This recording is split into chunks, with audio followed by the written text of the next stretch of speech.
Hello everyone, welcome back to equipoise classes.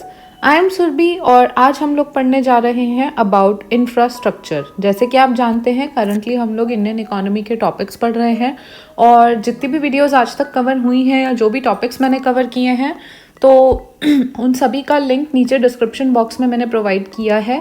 Class 12 का macro economics course पूरा हो चुका है, इंडियन इकोनॉमी ऑलमोस्ट कंप्लीट होने वाला है। Most of the videos are up on the channel, so do watch it. पसंद आए तो आपको पता है क्या करना है, लाइक करो, शेयर करो एंड सब्सक्राइब करो।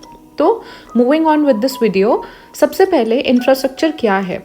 सो infrastructure refers to the basic supporting structure which is built to provide different kinds of services in an economy।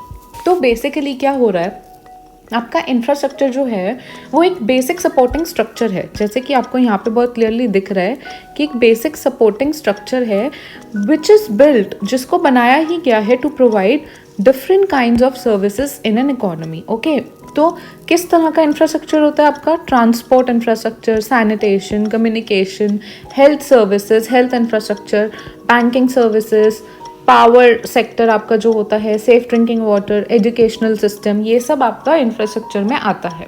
Okay, then आपका इंफ्रास्ट्रक्चर डिवीजन है, हम देखेंगे it's divided into economic infrastructure as well as social infrastructure. So it is important आपको पता हो कि दोनों में डिफरेंस क्या है, क्योंकि कई बार ये टर्म यूज़ हो सकता है इकोनॉमिक इंफ्रास्ट्रक्चर या कभी भी यूज़ हो सोशल इंफ्रास्ट्रक्चर और आपके माइंड में कन्फ्यूजन हो कि ये दो टॉपिक्स क्या कह रहे हैं। So let's just study quickly कि इन दोनों में डिफरेंस क्या है और इनके एग्जाम्पल्स क्या हैं। सबसे पहले हम बात करेंगे इकोनॉमिक इंफ्रास्ट्रक्चर की।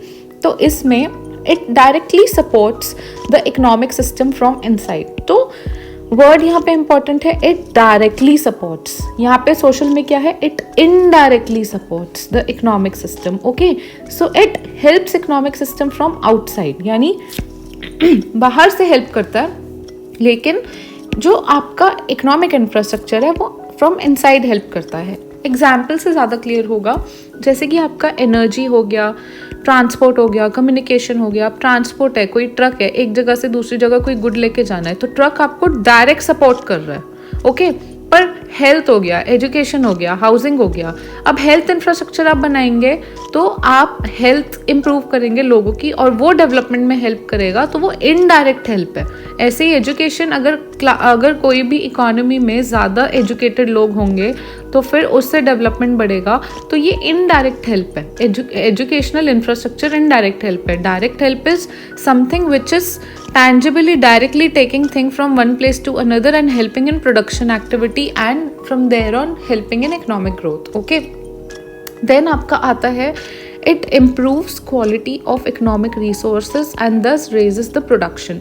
So आपको क्या होता है, इकोनॉमिक इंफ्रास्ट्रक्चर की वजह से आप जैसे ट्रांसपोर्ट ले लिया आपने, ट्रांसपोर्ट है तो ट्रांसपोर्ट क्या होगा, उससे इम्प्रूव होगा क्वालिटी ऑफ इकोनॉमिक रिसोर्सेज और उससे प्रोडक्शन बढ़ेगी। अगर ट्रांसपोर्टेशन है एक रिमोट गांव से लेके एक सिटी तक पहुंचाने के लिए गुड, तो प्रोडक्शन बढ़ाएंगे यहाँ पे गांव पे। लेकिन अगर ट्रांसपोर्ट एक्टिविटी ही नहीं है, ट्रांसपोर्ट सर्विसेज नहीं है, स्टोरेज सर्विसेज नहीं है, तो क्या होगा, यहाँ पे प्रोडक्शन कम हो जाएगी। तो ये डायरेक्टली प्रोडक्शन रेजिंग में हेल्प करता है। एंड जो आपका सोशल इंफ्रास्ट्रक्चर है वो इम्प्रूव करता है quality of human resources and this improves the efficiency of man power. Okay, I don't think there is a lot to explain, आपको बाय लाइन्स ही समझ आ रहे होंगे। बहुत चीज़ें कन्फ्यूजन रह जाती है तो आप कमेंट सेक्शन में मेंशन कर सकते हैं। देन आपका इकोनॉमिक इंफ्रास्ट्रक्चर में हमने देखेंगे expenditure on it will raise stock of physical capital. अगर हम एक्सपेंडिचर करेंगे किस पे, इकोनॉमिक इंफ्रास्ट्रक्चर पे, तो उससे क्या होगा, it will raise stock of physical capital. Physical capital का स्टॉक आपका बढ़ेगा, ठीक है। लेकिन जो एक्सपेंडिचर आपका होगा इस पे सोशल इंफ्रास्ट्रक्चर पे, उससे क्या होगा, it will raise stock of human capital. यानी आपका स्टॉक ऑफ फिजिकल कैपिटल है और स्टॉक ऑफ ह्यूमन कैपिटल है, तो स्टॉक ऑफ ह्यूमन कैपिटल आपका बढ़ेगा, कब? जब आप सोशल में इन्वेस्ट करेंगे और जब इकोनॉमिक इंफ्रास्ट्रक्चर में हेल्प करेंगे तो स्टॉक बढ़ेगा फिजिकल कैपिटल का। जानना चाहते हैं ह्यूमन कैपिटल और फिजिकल कैपिटल में क्या डिफरेंस है? मैंने लास्ट टू लास्ट वीडियो में कवर किया है, लिंक सारे डिस्क्रिप्शन में, जाइए वीडियो देखिए, आपको बेटर समझ आएगा कि ह्यूमन कैपिटल और फिजिकल कैपिटल में क्या डिफरेंस है। लास्ट पॉइंट देखते हैं, इकोनॉमिक इंफ्रास्ट्रक्चर में क्या है? It will raise process of economic growth, okay, and it will raise process of human development, okay. Social जो आपका इंफ्रास्ट्रक्चर है वो ह्यूमन डेवलपमेंट में हेल्प करेगा और इकोनॉमिक ग्रोथ में आपका करेगा इकोनॉमिक इंफ्रास्ट्रक्चर, ओके। तो बेसिकली क्या है, हमने पढ़ लिया इकोनॉमिक और सोशल में डिफरेंस क्या है, but both economic and social infrastructure are complementary to each other. यानी क्या हो रहा है, अगर दोनों होंगे ना तो दोनों एक दूसरे को कॉम्प्लीमेंट करेंगे और एक दूसरे की ग्रोथ में और हेल्प करेंगे। तो अगर इकोनॉमिक ग्रोथ है तो वो आपका सोशल इंफ्रास्ट्रक्चर को ग्रो करने में हेल्प करेगी और सोशल इंफ्रा है वो इकोनॉमिक इंफ्रा को ग्रो करने में हेल्प करेगा, एंड ऑल एंड ऑल दोनों मिलके डेवलपमेंट प्रोसेस में हेल्प करेंगे, ओके। फिर आपका आता है इम्पॉर्टेंस ऑफ इंफ्रास्ट्रक्चर। तो इम्पॉर्टेंस हम पढ़ेंगे कि इंफ्रास्ट्रक्चर होने की इम्पॉर्टेंस है क्या। सबसे पहले रेजेस प्रोडक्टिविटी, यानी प्रोडक्टिविटी बढ़ती है। कैसे? हम हर सेक्टर में देखेंगे, जैसे अगर इंफ्रास्ट्रक्चर फैसिलिटी प्रोवाइड करी मैंने एग्रीकल्चर सेक्टर में, ठीक है, तो उसका रिजल्ट क्या होगा? पावर फैसिलिटीज़ होंगी, क्रेडिट फैसिलिटीज़ होंगी रूरल एरिया में, ट्रांसपोर्ट फैसिलिटीज़ आएंगी और इससे आपकी प्रोडक्टिविटी बढ़ेगी। ये हो गई बात एग्रीकल्चर सेक्टर में इंफ्रास्ट्रक्चर फैसिलिटीज़ आने की और उसकी वजह से क्या क्या हेल्प होगी।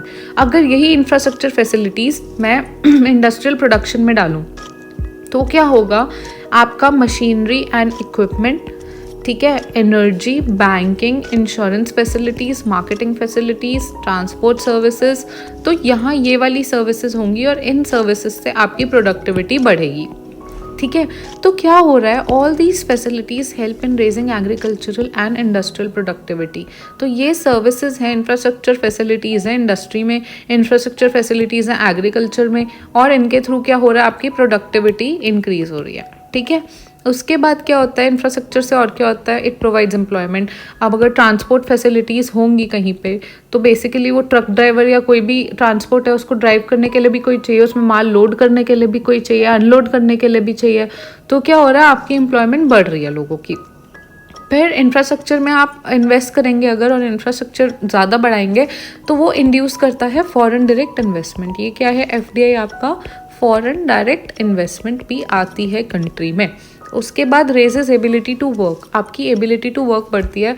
अब अगर आपके पास एक स्टोरेज फैसिलिटी है कि एग्रीकल्चर में एक फार्मर है और उसका जो गुड है, उसकी जो क्रॉप है, उसके लिए स्टोरेज फैसिलिटी प्रॉपर है, तो वो और ज़्यादा काम करेंगे और ज़्यादा प्रोड्यूस करेंगे, so their ability to work will increase. या अगर सर्विस सेक्टर में आपके ऑफिस में फैसिलिटीज़ अच्छी हैं, बिल्डिंग अच्छी है एंड न्यू स्टैंडर्ड्स के हिसाब से, तो वहाँ पे हर तरह की फैसिलिटी होगी जो आपको कंफर्ट देगी और कंफर्ट की वजह से आपकी प्रोडक्टिविटी जो है वो ज़्यादा बढ़ेगी, okay.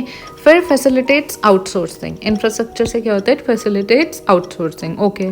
Then raises size of market, well valid, okay.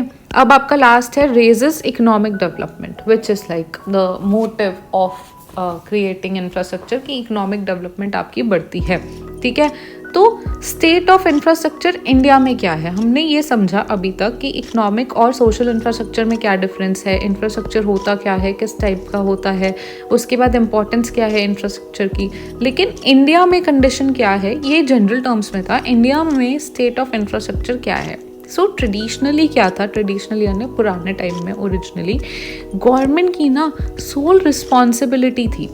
Infrastructure सिर्फ गवर्नमेंट की रिस्पॉन्सिबिलिटी माना जाता था कि गवर्नमेंट की रिस्पॉन्सिबिलिटी हुई कि गवर्नमेंट को इंफ्रास्ट्रक्चर बनाना है, इंफ्रास्ट्रक्चर में इन्वेस्ट करना है, उसको मेंटेन करना है, ये सारा किसका हेडेक था, गवर्नमेंट का था।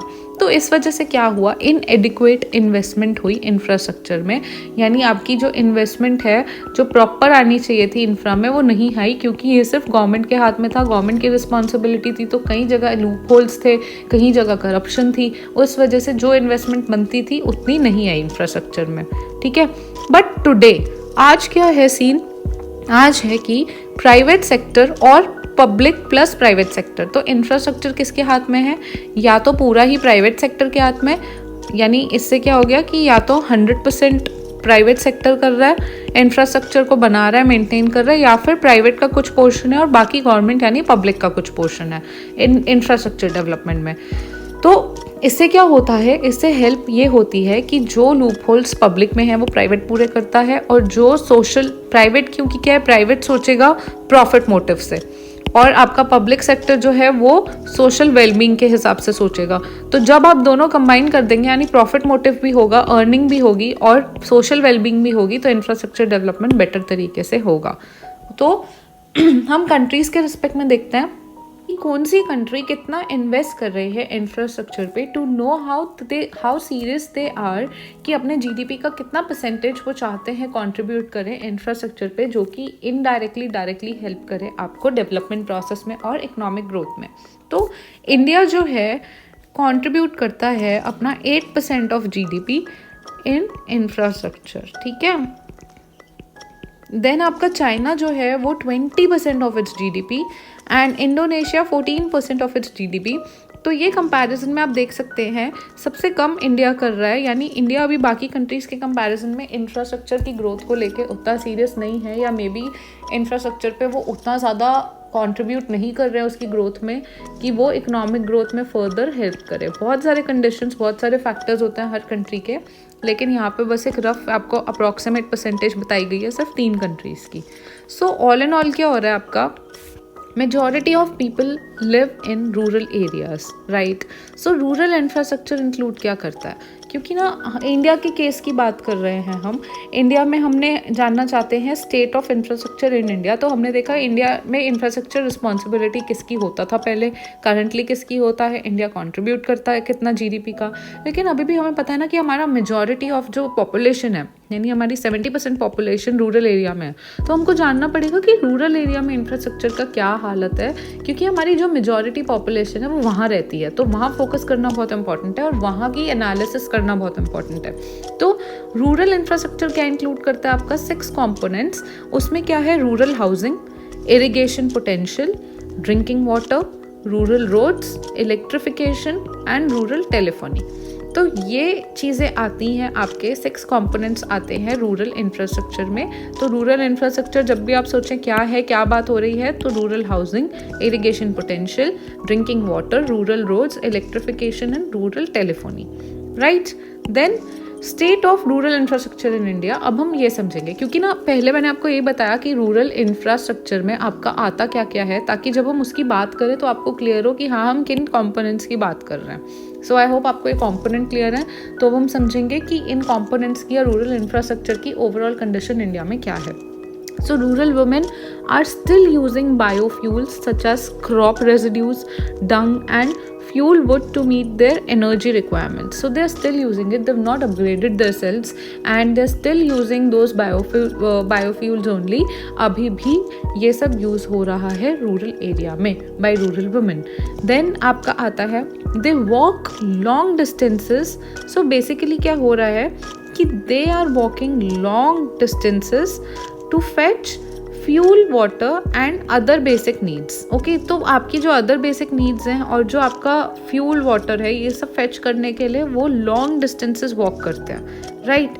सो उसके बाद आपका ये है कि वो लंबे लंबे रास्ते जाएंगे, उनको वॉक करना पड़ता है सब के लिए, इन सब की एक्सेस उनके पास नहीं है, यानी इंफ्रास्ट्रक्चर प्रॉपर अभी भी वहाँ नहीं है।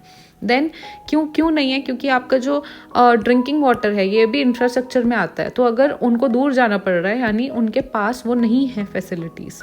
इन रूरल इंडिया, हम सेंसस के हिसाब से बात करते हैं 2011 के, रूरल इंडिया में only 60% of house holds have an electricity connection.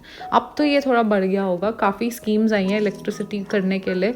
तो ये चीज़ अभी आपकी बुक क्योंकि सिर्फ ये बताती है, तो मैं आपको ये बता रही हूँ, आपकी बुक में ये परसेंटेज मेंशन है। आपको ये समझना है कि इलेक्ट्रिफिकेशन अभी उतनी नहीं, मतलब 2011 में उतनी नहीं थी, लेकिन बाद में अब धीरे धीरे बढ़ी है, फिर भी अभी बहुत लैग करती है।